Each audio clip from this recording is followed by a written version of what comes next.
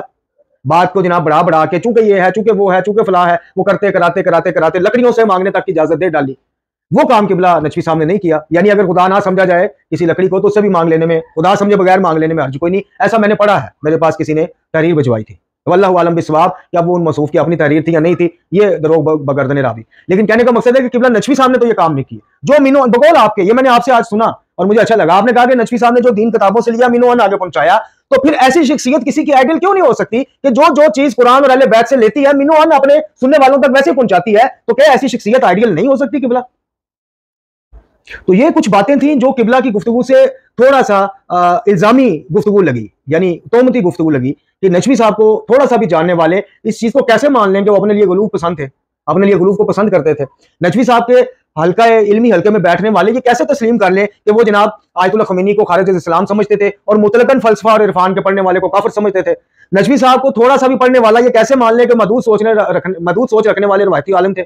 نجفی صاحب کو سننے والا، تھوڑا سننے والا بھی یہ کیسے مان لے کہ جناب ان کا تفکر مطلق ٹوٹل اخباری تھا؟ نجفی صاحب کی تقلید کرنے والا یہ کیسے مان لے کہ وہ اجتہاد کو مانتے نہیں تھے، وہ اخباری تھے؟ اور نجفی صاحب کو تھوڑا بہت جاننے والا یہ کیسے مان لے کہ وہ آج کے دور کے کسی مومن کے آئیڈیل نہیں ہو سکتے؟ تو یہ تھوڑی سے طالب علمانہ رائے تھی، طالب علمانہ گزارشات تھی. ہمیں امید ہے کہ قبلہ جواد نقوی صاحب کے شاگردان وہی معیار جو جواد نقوی صاحب کے حوالے سے رکھتے ہیں وہی اسی استاد بزرگوار، اس عظیم محقق، اس عظیم فقیہ آیت اللہ محمد صاحب نجفی اعلیٰ مقامہ کے بارے میں بھی رکھیں گے. اور میں قبلہ سے بھی ایک درخواست کروں گا کہ قبلہ جیسے آپ کے بارے میں کوئی یہ نہیں کہہ سکتا نا کہ آپ اپنی شان میں غلو پسند کرتے ہیں، چونکہ جو آپ کے شاگردان ہیں، چاہنے والے ہیں، وہ بعض مقامات پر حد سے بہت بڑھ گئے ہوئے ہیں، لیکن ہم ان کی بیس پہ آپ کو تھوڑی کہہ سکتے ہیں کہ آپ کروا رہے ہیں سب کچھ، یہاں آپ اپنی شان میں. اسی طرح آیت اللہ محمد صاحب نجفی صاحب جناب ایک دیہات میں رہے ساری عمر، آج بھی ان کا جو مکان ہے، ان کا مدفن ہے، ان کا مدرسہ ہے، وہ سرگودا کے نوائی علاقہ میں ہے، اور کبھی ان کو آپ نے ایک سادگی سے بڑھ کے ہم نے نہیں دیکھا. تو ہم کیسے تصور کر لیں کہ جناب وہ یہ سارا غلوف اپنی شان میں پسند کرتے تھے اور اس کو مزید تقویت دیتے تھے؟ اب آپ آیت اللہ محمد صاحب نجفی صاحب کی گفتگو سماعت فرمائیے اور خود فیصلہ کیجئے میرے سننے والوں کہ کیا وہ آیت اللہ خمینی کے بارے میں خدا نہ خواستہ یہ گمان رکھتے تھے یا عقیدہ رکھتے تھے کہ وہ اسلام سے خارج ہیں، اور دوسرا وہ کس بنیاد پہ ملا صدرہ یا ان جیسے دوسرے فلسفیوں کے بارے میں اختلاف رکھتے تھے؟ وہ بھی آپ قبلہ آیت اللہ محمد صاحب نجفی صاحب کی زبانی سنیے، سماعت فرمائیے.